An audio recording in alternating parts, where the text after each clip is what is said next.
Pisces, 2026 is a year of recalibration.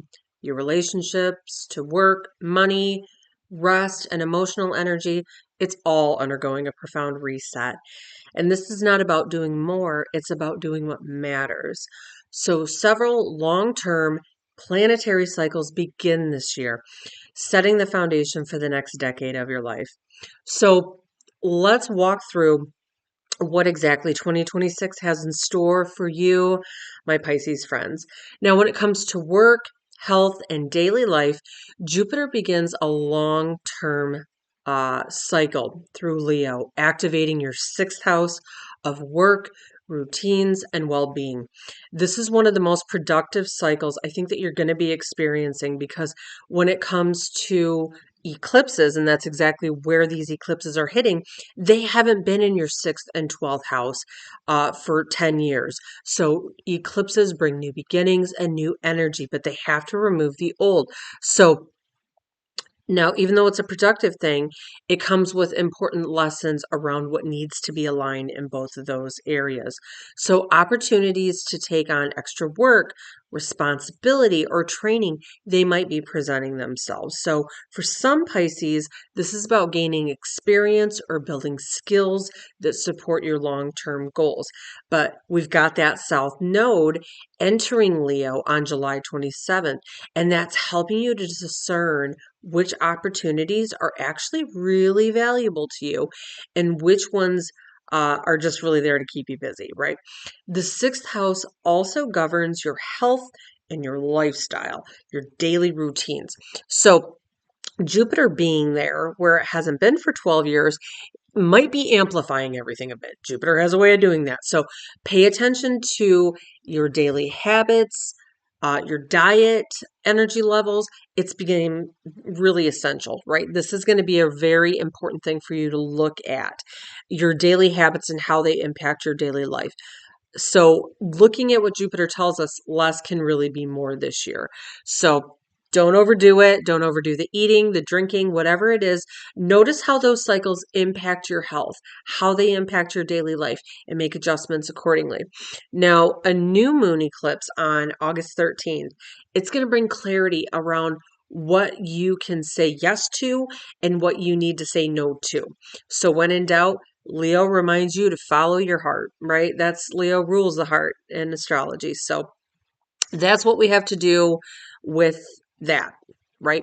Now, when it comes to money and financial matters of all kinds, your financial landscape begins with a really powerful new chapter in 2026. And that's because Neptune enters Aries on January 27th, followed by Saturn, that stabilizing planet, on February 14th. Good old Valentine's Day, activating your second house of money, self-worth, and resources. Now, Neptune invites you to dream bigger when it comes to your finances. This is your ruling planet, so you can really manifest what it is that you want. Now it's starting to move into that second house. It's been in your first house of the self since 2011, and so it has been in this reinvention period of helping you to find who you are and what it is you really want to manifest for who you want to be, right? Well, now you got clarity on that. And what you're doing now is it's moving into that second house of money. So what kind of security do you want to build financially for the long term? Saturn comes in right behind it in a 30-year cycle where it hasn't been for 30 years, and it wants to bring structure to these dreams of yours. But it also brings responsibility. So this is a once in every 30-year cycle, like I said, that helps you to lay new financial foundations. You might cut back, you might be saving more, you might be reducing debt or investing with a long term plan in mind. It might feel restrictive at times, but this is a classic short term sacrifice for long term stability. Now, Venus, that planet of money, in Aries from March 31st, starts in March 31st. It supports any kind of partnerships that you want to be doing, right? So, negotiations, contracts, financial agreements. This is a really helpful period for improving terms or attracting quality financial opportunities, right? Maybe this is time for a raise. Uh, Mars is going to be energizing that money sector too from April 12th to May 15th, giving you confidence and motivation to take action. So this is a powerful time to release old financial patterns and move forward with intention, especially if it's something that you started 2 years ago, the last time that Mars went through your financial sector. Now, when it comes to home and family, changes around home and family continue because Uranus enters Gemini on April 26th, beginning a 7-year cycle of reinvention of home and family. Now, you might notice some echoes of shifts you first experienced back in mid 2025 because that's when Uranus dipped its toes into Gemini for a little bit. Hasn't been there for 80 years, so this has never hit your house of home and family. And Uranus brings unexpected change, but it's change that is fitting for who you are now. So, living situations, family dynamics, or just your emotional sense of home might kind of be in this state of flux, and that's okay, right? Because at its core, Uranus is about freedom and it's about authenticity. And while changes might feel unexpected, they are ultimately guiding you towards a domestic life that feels much more aligned. And so Venus, right? Remember that's that planet of love and money, supports cosmic updates or creative changes to the home. So you might be doing that through May 19th. Later, when Mars moves through Gemini, you might be feeling driven to actually get moving on these renovations, making some changes to your home, making some changes in your living situation in general, right? Key dates for sudden decisions include June 30th, July 4th, 5th, and 20th. Now, when it comes to relationships, a significant full moon eclipse on March 3rd activates your seventh house of relationships. Now, let's kind of dial it back to 2023 and 2024. The eclipses were moving through your sign and your opposing sign of Virgo. And remember, I said beforehand, the eclipses work in 10-year cycles. They work in these intervals to look at whatever house it's in and say, this is some old, stagnated, outdated energy that's got to go. And this is the new stuff that's trying to come in. Now, it was doing that with your house of self and your house of relationships. So you've already had a whole bunch of realizations when it comes to what works and what doesn't in these areas and what needs to change in order for you to step into this new great version of who you are. Now, this eclipse is wrapping up that cycle, and this eclipse is also aligned with the South Node, which is a lot of old karmic energy. It can bring soulmate level connections. It can bring karmic closures around relationships. So, romantic, professional, business, they may be all going through a cleansing or a release. Old emotional patterns might be surfacing, offering opportunities for you to reflect and to heal these relationship patterns. Rather than judging the past, approach this time frame with compassion and awareness for yourself and for those partners. And this is the only eclipse in your relationship sector in 2026. So this makes it a very important moment of clarity in the summer. So your most harmonious relationship period arrives when Venus, that planet of love and money, and harmony moves through in the Virgo season, but especially during July 10th to August 7th. Not why did I say Virgo season? It's not Virgo season. When Venus moves through Virgo from July 10th to August 7th, blah, supporting just love, harmony, service, and emotional connection. So that's a really positive time as well too. But the eclipses are really what's going to be making those major changes when it comes to relationship, how you are in relationship, your needs in relationship, and what needs to happen for you to feel secure in those relationships. So when it comes to, I think, just happiness in general, up until June 30th, we've got Jupiter, that planet of expansion and happiness, continuing to bless that fifth house of joy, creativity, romance. And this is also the house of your children. So it's wrapping up this really rare 12-year cycle. So fun, pleasure, creative expression, travel, bringing genuine good luck, it's happening throughout this year. The more you can lean into happiness, the more doors open. So Mercury is extended stay in Cancer while it's retrograde from June 1st to August 10th. It really gives this uh, chance. It's inviting you to reorganize schedules related to things that bring you happiness. So maybe some new hobbies, maybe it's a time with kids, plans shift. And that's okay because you're keeping the bigger perspective on a bigger picture about what matters most to you. Looking to the past, that's what retrograde has you doing to change the future. Now, from August 11th to September 28th, Mars is really energizing this area, helping you to take charge of your happiness, creative direction, and I think in general, too, right? Because this deals with the house of children, maybe your children are starting to move forward in their own lives. As Jupiter is starting to enter this fifth house, where it hasn't been for 12 years, Jupiter grows and expands. So your children by default are going to be growing and expanding into new maturity levels. What am I thinking? Steps in their lives, and they're moving forward and moving on, which gives you the ability to focus on yourself and your happiness in your direction as well too. So there's a lot happening there.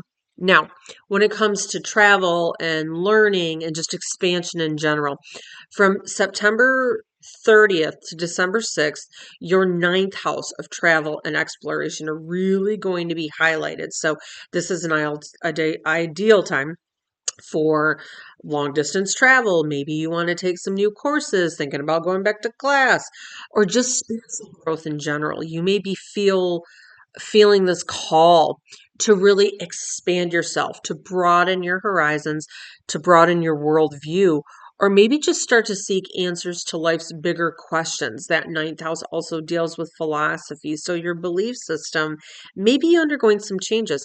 And Mercury retrograding here also suggests um, looking to the past and what your belief system is and recalibrating that as well. Now, that ninth house is also about travel, right? So in that time frame between like October 24th to November 14th, it's kind of a time to double check those travel plans and allowing for some extra time if you are traveling. But once Mercury moves out of retrograde and it moves forward, delayed plans regain that momentum. But just that little bit of time might be a little wonky. Now, when it comes to friends, communities, networks, your social sector is a little bit quieter than usual this year, and that's okay because it's allowing you to focus on meaningful connections. The eclipses really blew up last year to let you know who you want in your orbit and who you don't. And so now that we have these eclipses working in your sixth house of your daily life and what you do day to day, but it's also dealing in that 12th house of your subconscious self, your, taking time for yourself and focusing on that energy within. So early in the year, you might find, especially as Mars goes through Capricorn, you you might really want to focus on more meaningful connections, people that really, really you want to spend time with, not that because you have to or you feel this need that you need to socialize. You're more focused to go within. Um, Now, especially when Mars is going through Capricorn, you might be placed in some sort of leadership roles within groups and communities that are growing you. So by mid-year, you reassess commitments that feel draining to you. Now, that full moon on June 30th, it really is going to be offering clarity around where your energy is best invested socially. Full moons have a way of shining light on things. So, if you didn't get the hint last year, this is definitely going to be a time frame where you realize what needs to be let go in order for new, more fitting, authentic groups around you to emerge. So going back into that, right, let's talk about that rest and retreat and really tapping into your Pisces intuition. That's huge this year because of these eclipses. Now, the North Node is going to be entering Aquarius this year and your 12th house as well. So it's beginning this 18-month cycle of real true inner rest, inner work, and listening to what your inner guidance is telling you. This encourages solitude, reflection, and spiritual renewal. You're ready for it, right? You are. And while you're doing that, balance becomes essential. You've had a lot happening with Neptune going through your sign since 2011, bringing the fog in on understanding who you are, going through different phases of trying on different masks, trying to find who you are. Now you have clarity with that. But you also had Saturn there for the past couple of years, really restricting you and making you see a lot of lessons and going through a lot of difficulties and trials to learn who it is that you are. So balance is really important, and that's where these eclipses are. So a preview of that happens February 17th. It highlights that need for better work rest boundaries, right? Pay close attention to your intuition, your sleep, emotional signals when you are at work or with other people. They guide you through the rest of this year where how to allocate your energy.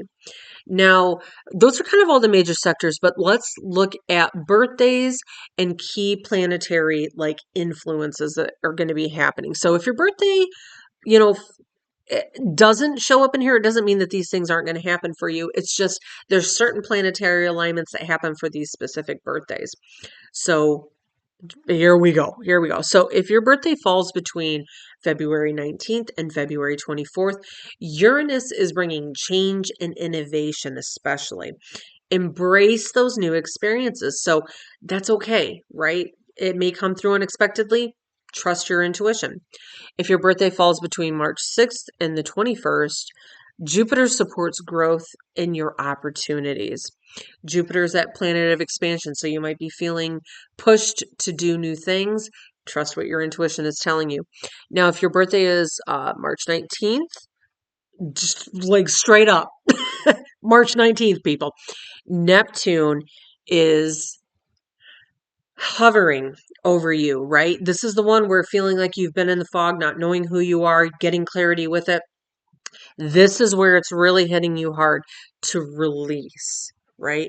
And to really spiritually realign with yourself. And that's okay, right? Neptune may make you realize what needs to be let go of because it has a way of dissolving old structures that used to support us. That's all right. It's okay to step into this new. And with that, some of the old foundations may be falling away. Embrace it, right? Because you're stepping into something absolutely amazing moving forward. So, my Pisces friends, that's pretty much everything that's happening there.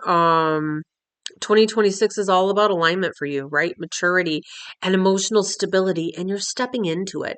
You're building a life that supports your values, not draining them, not changing them, not being a chameleon to making your values be the values of your partner or your children or the people you work with. You're finding what you value, and that's the important thing this year. So, for a full picture, be sure to watch your rising sign and your moon sign, right? And um, and another thing too with that as well, if you want to know how this specifically impacts your chart, you can book a reading with me and we can look at your birth chart to see how these eclipses are impacting you, where all this movement is happening. And you can also check out my amazing astrology workbook that I have created for 2026 as well too. It helps you tap into each of the new moons, full moons, eclipses. It gives you a really great understanding of how astrology works and how to apply it to your chart and your daily life, right? So, thank you so much for watching and we will see you next time. Bye.